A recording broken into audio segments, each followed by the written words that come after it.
കാസർഗോഡ് പനത്തടി അച്ചാമ്പാറ വാഴക്കോൽ കോളനിയിലെ ആദിവാസി കുടുംബങ്ങൾ കൂട്ടത്തോടെ കുടിയിറങ്ങുന്ന വിഷയത്തിൽ വനംവകുപ്പ് ഇടപെട്ടിരിക്കുന്നു. ആദിവാസി കുടുംബങ്ങളുടെ പ്രധാന പ്രശ്നമായ വനപാതയ്ക്ക് അനുമതി നൽകുമെന്ന് കാസർഗോഡ് DFO കെ അഷറഫ് 24 പറഞ്ഞു.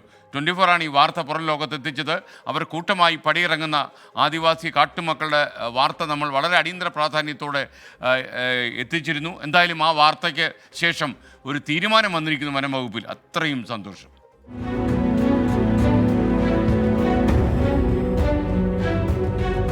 വനത്തിന് നടുവിലുള്ള ഈ ദുർഘടമായ വഴിയിലൂടെയാണ് 2 കിലോമീറ്റർ താണ്ടി ആശുപത്രിയിലേക്കും അതോടൊപ്പം കുട്ടികൾ സ്കൂളിലേക്കും പോകുന്നത്.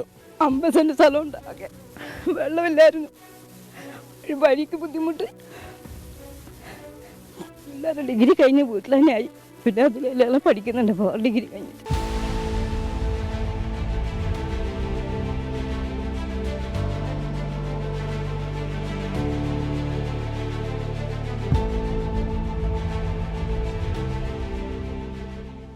പതിറ്റാണ്ടുകൾ കാത്ത മണ്ണുപേക്ഷിച്ച് കാടിറങ്ങിയവർ, കുടിയിറക്കത്തിനായി ഒരുങ്ങിയ കുടുംബങ്ങൾ, അച്ചാമ്പാറ വാഴക്കോൽ കോളനിയിലെ മനുഷ്യരുടെ ജീവിതം ഇങ്ങനെയായിരുന്നു.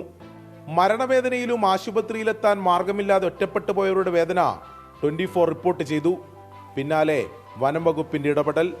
DFOയുടെ നേതൃത്വത്തിൽ പ്രത്യേക സംഘം സ്ഥലം സന്ദർശിച്ചു.